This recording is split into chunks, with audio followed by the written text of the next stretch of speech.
back to my channel.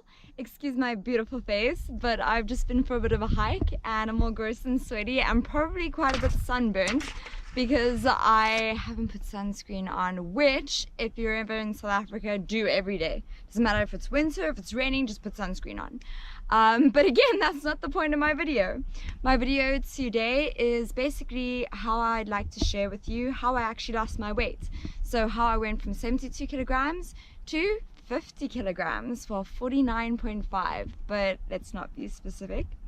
Yes, and I'd just like to share with you the tools that I used and then what specifically I did in a day on like my best day and how long I sort of maintained it for.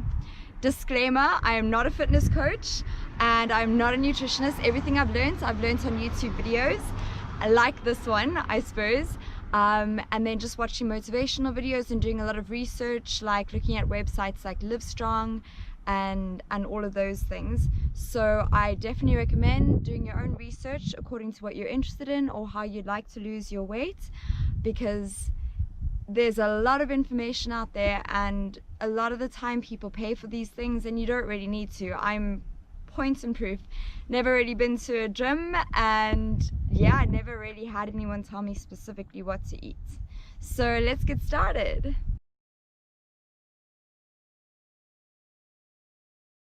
Alright, so first thing I would definitely recommend doing is set a goal, set a realistic goal. I based mine on my BMI. My BMI was 52 at the time, and I decided to set mine for 2 below that just because I thought I could sort of fluctuate between the two.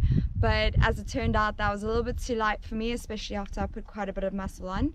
So I now sort of aim for 53, but yes, then I aimed for 50. After you set your goals, fill your mind with every resource you can find on the internet or everywhere. I looked up YouTube videos. There were quite a few people that I was following, people who were on fitness journeys, other people who sort of just talked about losing weight. I flooded my Pinterest with like ab workouts and before and after pictures just so that I could keep on seeing those things in my mind. And yeah, I think if I really got crazy enough, like Arnold Schwarzenegger said, he put like pictures of all his inspirational people up on his walls and you would see them every day, and I probably would have done that as well, but I didn't really have access to a printer at the time. But I did put up mantras on my walls, so every morning I'd wake up and read mantras that I had written down. For example, I'll post a picture of it, but I think I wrote things like 50 kilograms is where you're at and you're beautiful the way you are, and all those kinds of things, just to add some motivation and just to set my mind in that kind of path when I woke up.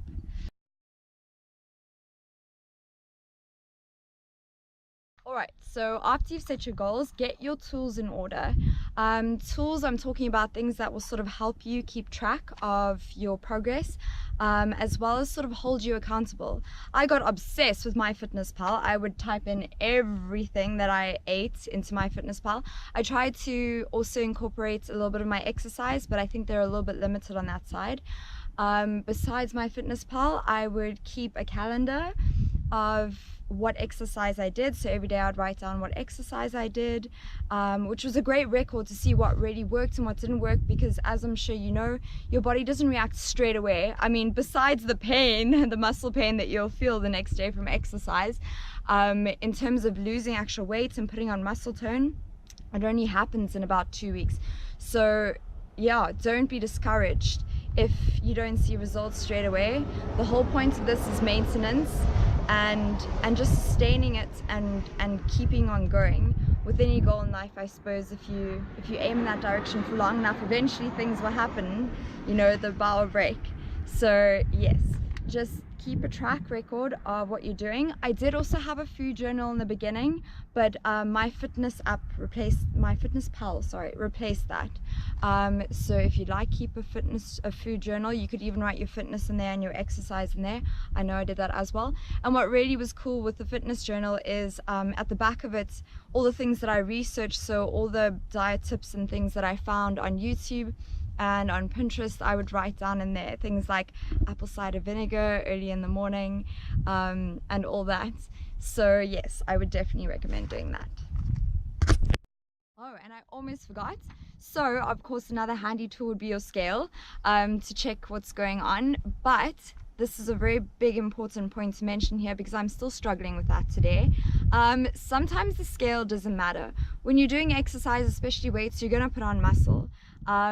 And muscle isn't a bad thing. It doesn't mean because you're doing weights that you're gonna look like Arnold Schwarzenegger, like the female version, or the dude, whoever's watching. But yes, muscle weighs more than fat, but having lean muscle helps hold everything together. So you'll find that some people I mean there was a lot of pictures on Pinterest and on YouTube of girls who weighed much more but looked way skinnier because their muscles held everything together. And I noticed that with my own body as well. So bearing that in mind, your scale is not always accurate. If you have access to, I'm not sure what you call it, a scientific scale, or the ones that you get in the gym where they measure your body fat percentage and all that, then go do that. I would recommend that. I've never actually done that. I was quite obsessed with trying to do it at one stage, but then it just sort of like fell out of my mind. But yes, another really good point is to measure with the measuring tape, and that's what a couple of my friends do. They don't even own a scale, they measure with measuring tape. So find your method. I didn't, I used my scale. But yes, find the method that's right for you.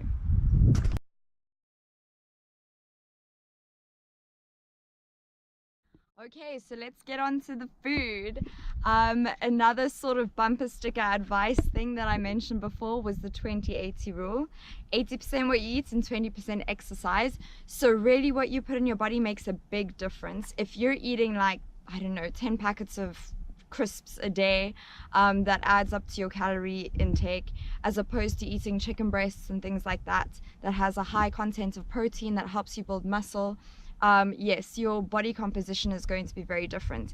Even now, when I don't exercise so much and I put on weight in like the nice places, like I get a butt back and my boobs come back instead of it going straight to my stomach, because my body has now got muscle memory and it returns to that. So remember, in terms of food, you want to go healthy. I started out with doing whole foods, so nothing with MSG, nothing with E247 or any kind of preservatives or colorants. So yes, all organic, well, not organic, just whole foods.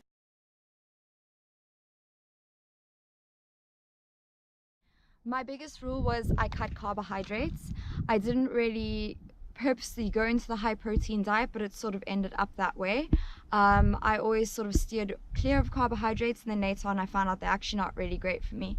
So nowadays I do eat like quinoa and things like that, but I stay away from sort of like how do you say, simple carbohydrates like bread and crisps and things like that, because I've realized my body doesn't really digest it very well.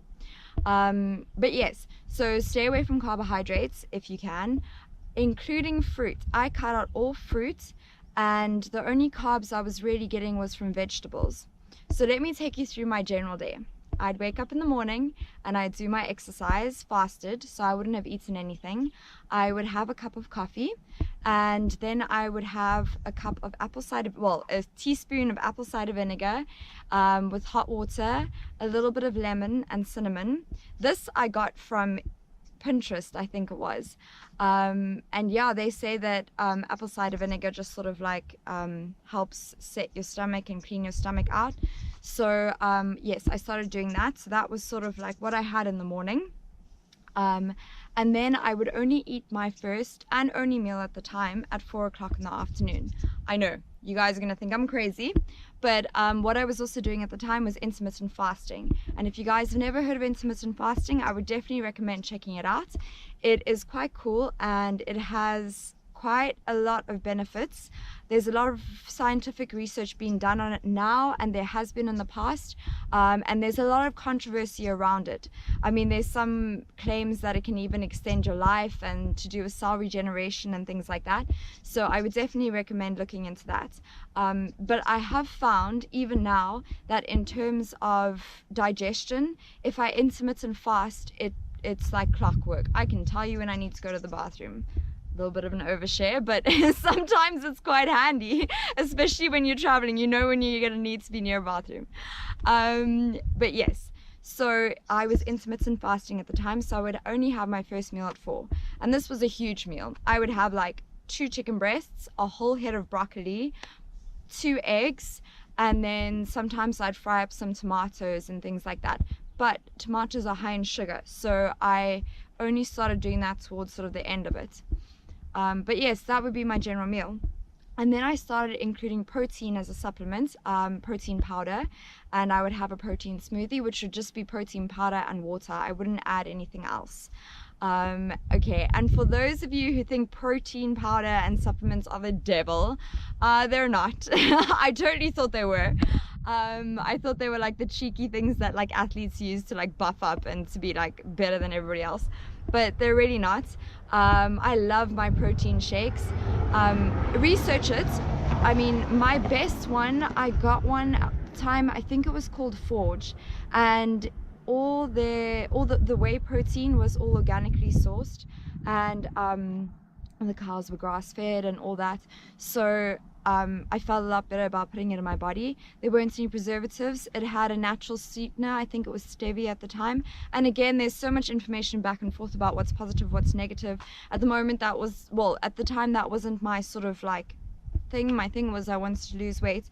So as much as I was watching what I was putting into my body, I wasn't too concerned about the negatives and positives about things like stevia and all that, because it's like everything today. One day almond milk is amazing, the next day it's bad for the environment and all that. So so yes, just do your research and find one that works for you.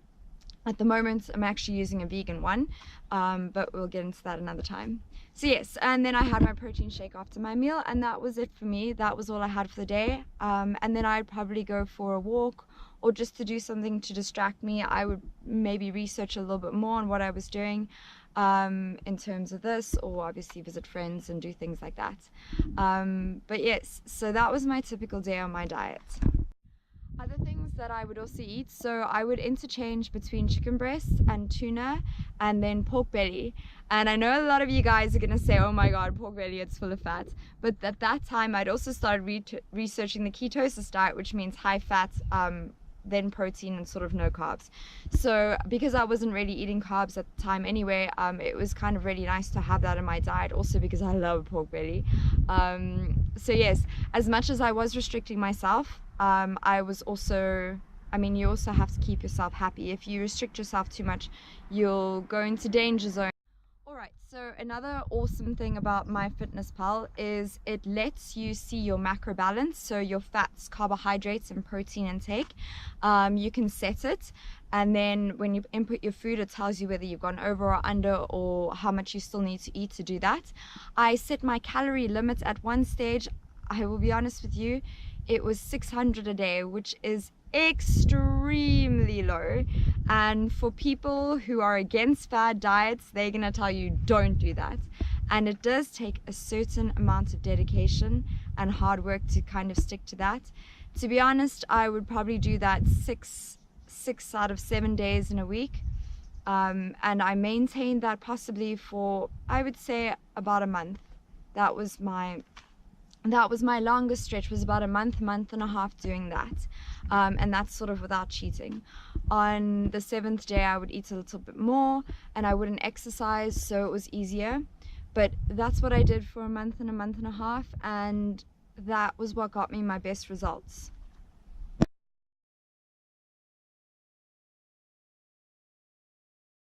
Okay, so drink water. A lot of water.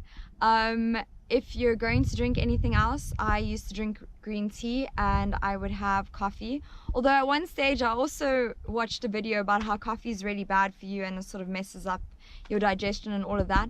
So I stopped drinking coffee, I think for it was about 3 months in this whole journey. And I remember the first time I had coffee after that, and oh my word, I was bouncing off the walls. I think I did like 5 HIIT workouts that day. Like I had so much energy.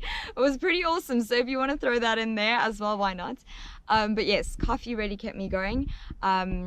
as well as, of course, green tea. It also has a little bit of caffeine in it, and any other tea really I would be drinking. Because I was living in Korea at the time, they had ginseng tea, which is very, very good for you health-wise, so check that out if you can. And yes, a little bit more about living in Korea. Things were very limited, so food and resources and all that were very, besides the internet is like infinite there.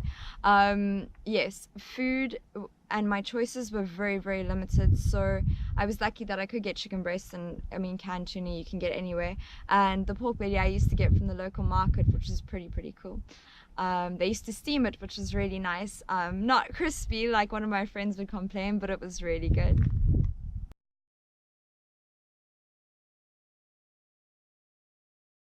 Okay, so a typical not extreme day. So I was still obviously on my diet, but then sort of after 4 months, I navigated more towards the ketosis diet. So I would have 2 blocks of 85% dark chocolate because chocolate, woo. I don't know what noise that was, but I love chocolate. I can't stay away from chocolate. Literally, I have it every day. Um, yeah, so I'd have chocolate and I would snack on nuts as well in between. Not a lot, because remember, nuts are also fat, and any fat has got more calorie content than protein or carbohydrates. So just be careful with nuts. But I would have nuts as well. And then later on, what I started doing is I pushed my meal a little bit forward, so I would have a meal then at 3 o'clock instead, and what it would be was half a can of tuna and kimchi.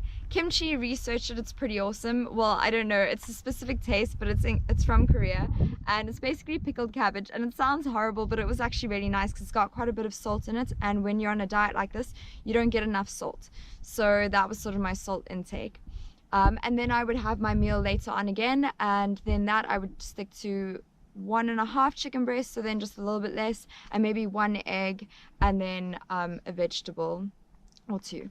And when I say typical day, my vegetables changed. I sort of stuck between broccoli and then courgettes. That was my favorite vegetable just because I love it. So yes, that's what I was taking in. But like I mentioned in my previous video, another thing that I realize now is my body probably wasn't getting enough nutrients because I was sticking to the same meals over and over again. And that's also probably why I lost quite a bit of weight, because at the end of the day, it doesn't absorb the nutrients that you're putting into it because it has enough of it. I don't know how, obviously it's not healthy, but it's not sustained. Um, there's one YouTube video that I remember watching, and this guy's pretty awesome. He's sort of, I think his YouTube channel is called Self Actualized, and he talks about a lot of things, but he used to be overweight, and he was one of the only videos that I found that actually said, like, pushing yourself through and sort of really doing a 30-day or 2 month or whatever it is diets where you really just cut your calories and you do a lot of exercise and you knock it out of the park. It does work for some people. Point in case, it worked for me.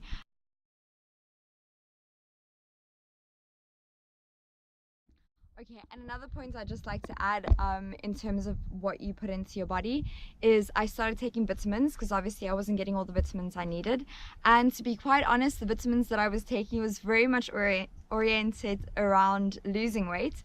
So for example, magnesium was like the god of losing weight, vitamins, if you had to put it that way.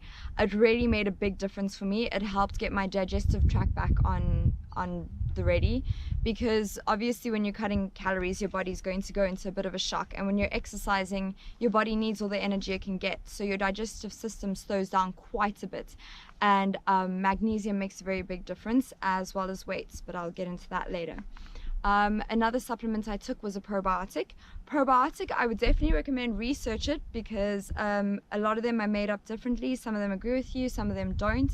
My biggest mantra in life, if I could make this in bold, I would, is that you need to listen to your body. Your body will tell you what it needs and what it doesn't need, and what it likes and what it doesn't, in the way that it will feel sick, or you'll feel uncomfortable, or your digestive system just won't work properly. And yes, with the probiotic, I sort of experimented with a couple and then I set on one. But then, of course, moving countries, it's been quite difficult to try and set to that. But yes, I normally gave it the rule of sort of like give it a month, see how it goes, and if it's working, then I kept on with it, or I would change to another one and see if that worked. Another one I took, not for a very long time, but I did take it, was omega-3, because a friend of mine used to take it and she said it helped her. I feel like I get enough omega-3 because I was eating fish and things like that as well. But of course it's a good one to take. And another one I just took in terms of health and general. In general, I heard that it was also good for weight loss and for hair and nails and things like that, was vitamin B complex. So it had a little bit of calcium in it. Calcium, I've heard recently, is also another supplement to take, but I never specifically focused on calcium. But yeah, so that was my list of vitamins that I would take.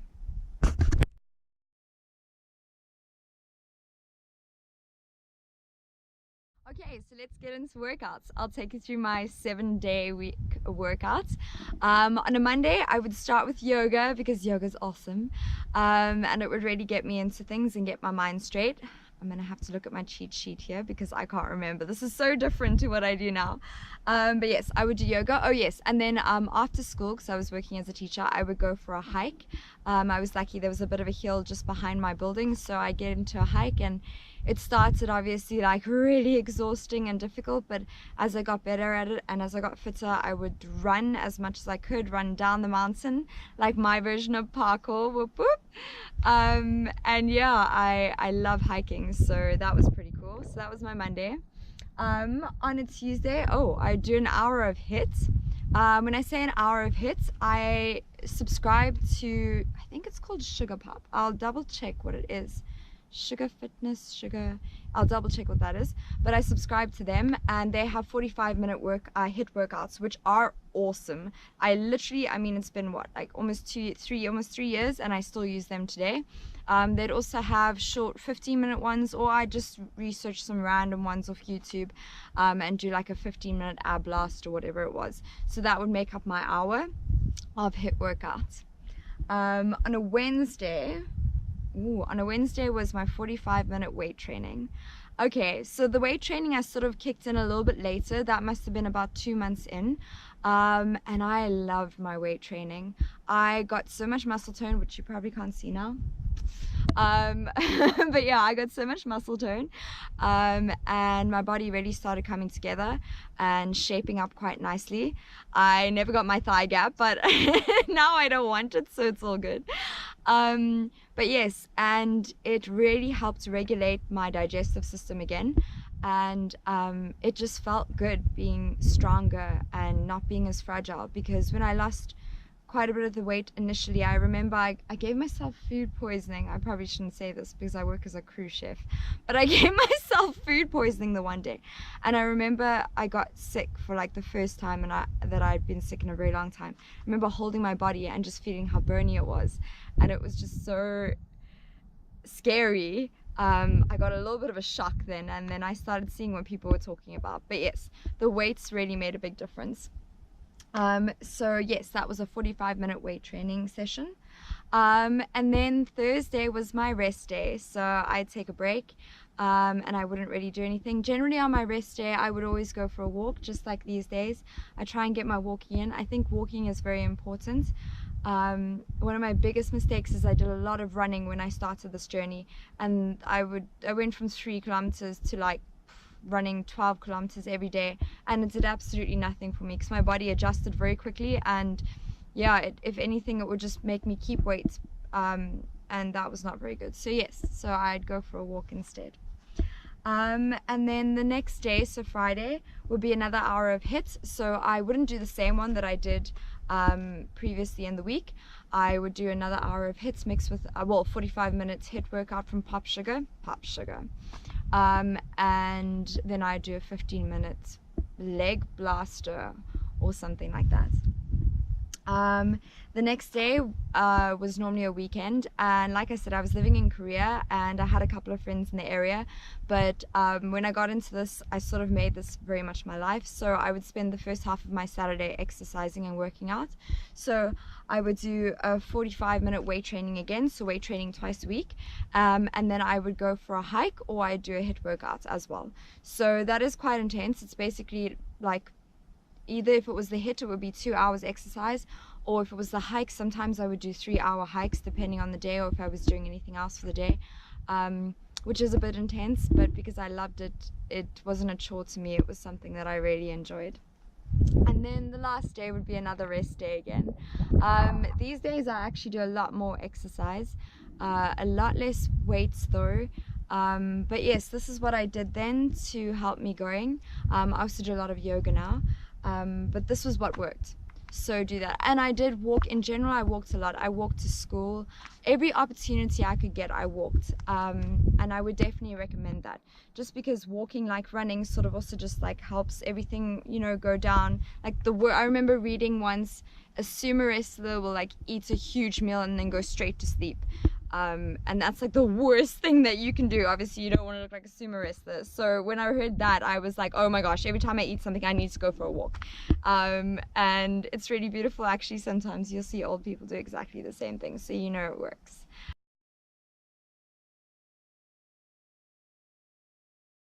Okay, so now I had like a whole section on sort of like misconceptions, but I kind of mentioned those already. Protein powder will not turn you into like Arnold Schwarzenegger, so don't worry about that. I feel like I've said his surname really wrong a couple of times. But anyway, forgive me. So that was protein powder. If your body does not feel like doing something, don't do it. Recovery period is very important, and that's why I had rest days. You can't just, you know, strain your body to extreme extents and expect huge results, because it's not going to work. Your muscles don't have time to recover or build, and essentially what happens, or my understanding of it, is when you work your muscles out in any way, even if you're just doing a HIIT workout, your muscles tear and then they need to repair, and when they repair stronger. People can correct me on this, but this is how I understand it. And if you don't give it time to repair, they just keep on breaking and nothing really happens. If anything, you're just going to break them down even further. So yes, rest. I used to try and get 7 to 7.5 hours of sleep every night.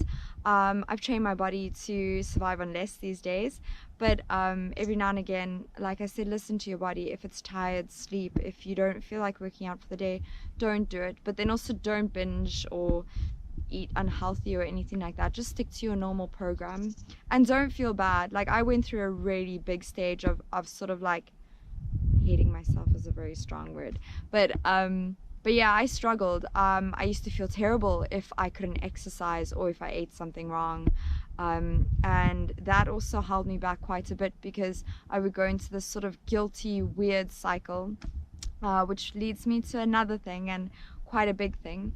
I started binge eating at one stage, and for anybody who's ever done it, or been through it, I applaud you for coming out of it, or I support you if you're going through it now.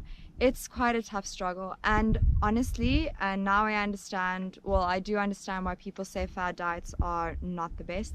It's because when you're cutting calories so low, your body's it needs nutrition and it needs those extra calories to survive, and it goes into survival mode. So imagine like a tiger or a leopard, which is funny because this area is renowned for leopards and one might be stalking me right now, but let's hope not. But yeah, just think of like a hungry animal, and there's a point where it doesn't matter what food it is, you're just gonna shove it into your face. And I remember I would eat so much food to the point that my stomach would ache, and I wouldn't have anything to do. I couldn't do anything about it because I couldn't get sick. I couldn't, and it just was like the worst time of this diet, and it was when I realized that I need to stop and I needed to up my calorie intake, because, which I started doing in the last month, is I did up my calorie intake because I had obviously grown muscles, and they needed more to sustain. So I upped it to about like 800, 900 at that time. My general BMI says that it's, well, calorie calculator says that it's supposed to be 1,200, which I sort of try and stick to now, for my height and my weight and all that. But then, yeah, so I upped it to about 800. So yes, so just beware, guys, and look out for the signs. Like, it was really bad. I would just eat everything and anything. And then I started researching about it a little bit because I really didn't understand. And I read some really scary stories about people who had experienced that, and people had actually died from stories like this, from things like this. So yes, just beware and be careful, and don't be irresponsible. Remember, your body is your temple, and love it. Just love it to death. Well, don't love it to death, just love it as much as you can. Oh my gosh, that was like the worst thing to say. Love it more than anything else, and it will treat you well. And yes, and what I mentioned before was body composition. Remember, everybody's body is different. You sort of look at pictures in the magazines of, you know, girls or boys that you want to look like, and some of us are just not shaped certain ways. Some of us are shaped like apples, some like pears. We all have a different body composition, and what started as an obsession for a thigh gap became an obsession with health and nutrition and just being comfortable in my own skin, and I love that it turned into that. Literally, your body shrinks, which is also a little bit of a point that you need to take note of, because, for example, I was losing so much weight and I could see it on the scale, but in the mirror I looked the same, because your body just shrinks. It literally just shrinks to a smaller version of what you always were. Of course, when you do weights, you can work on certain muscle groups and things like that, and you get a big booty or things like that, or big arms. So you can manipulate it in a certain way, but doing thousands of burpees and squats is not going to make your inner thighs any smaller. I am point in case proof of that. So yes, so just be aware of that. Body composition is quite important. Okay guys, so that about wraps it up. If you are interested in anything more, I've actually written an ebook on what I did. It's not a very long ebook, it just basically is what I've said here, but in a little bit more detail and a little bit more noted out, because I'm kind of very obsessed with noting things out and writing things down. So yeah, if you're interested, you can check it out. I'll leave a link below.